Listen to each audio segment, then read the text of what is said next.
Hey everyone, this is Nathan Reetin. I will be continuing my 9-part video review series of every single NES wrestling game by reviewing Tag Team Match Muscle.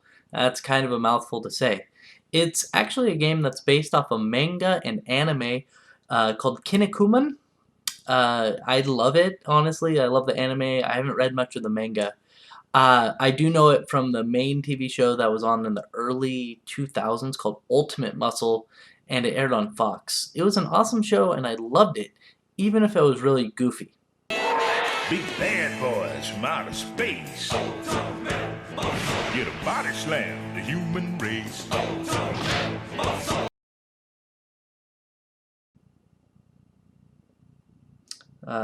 Let's get to the review. When you first get into the game, you have the option to choose single player or 2-player mode. I don't have any friends, so I had to choose the single player mode. After you choose single player, you get this stunning image, which is just a bunch of heads.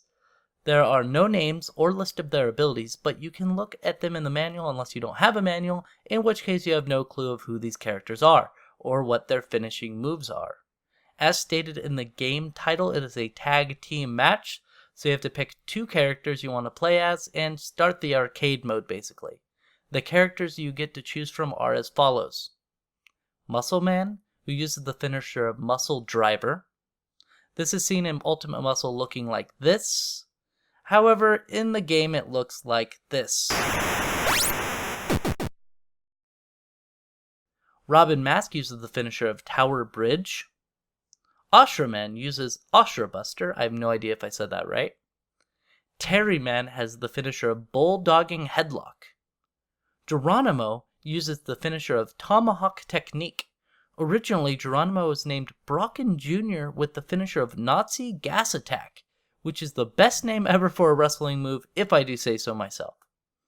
Larman Man, who is originally named Ramen Man, I believe, uses Fatal Kung Fu.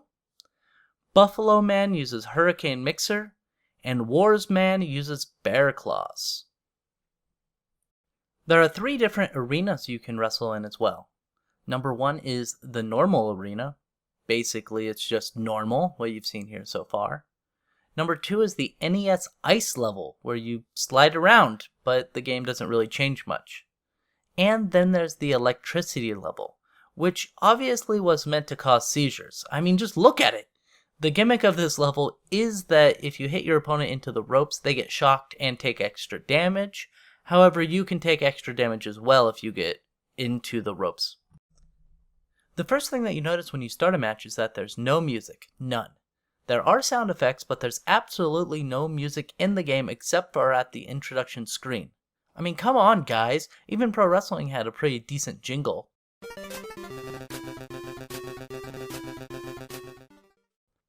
After you pick your team and get over the fact that there's no music, you fight your opponent until the little dots on the top of the screen go away. There are no pins like they had in Pro Wrestling, you can't go outside, and there is no ref on the screen. You can tag your partner in by going to the top left corner and pressing the A button though. When you are wrestling, you can punch with A, jump in the air with B, and if you jump into the air and press A at the same time, you can do a butt stomp. If you intentionally jump into the ropes, you will do a diving headbutt, and if you manage to get behind the opponent and press A, you can do a German suplex. That's about it for controls, except for the way to do finishers. See, every once in a while, there will magically appear a ref at the top of the screen. After a few seconds, he will then throw a glowing ball, which one of the characters can pick up. After the said character picks it up, they are able to perform their finisher by getting into a specific spot and pressing A. Now, each character has a different finisher. Sometimes they have to be in the front, sometimes in back, and sometimes in the air. It basically remains the same though. You use the finisher a couple times and you win. And that's my main problem with the game. Basically, it's about who gets the finisher icon first. It's all about building up, trying to get that little icon, using your finisher and winning the match. There doesn't seem to be an ending of the game either. I ended up getting to round 7 and losing, but there was no real end in sight. I think it just keeps going until you lose, and I really didn't want to play anymore to find out. So Muscle for the NES is a pretty disappointing game. However, the anime and manga are far better from what I understand, And there's an Ultimate Muscle game for the PlayStation 2 and GameCube that was pretty well received. If you want to, you can press the little shot there on the side, which will take you to my previous review of Pro Wrestling for the NES, and make sure to press that big sexy subscribe button, which would help out a ton.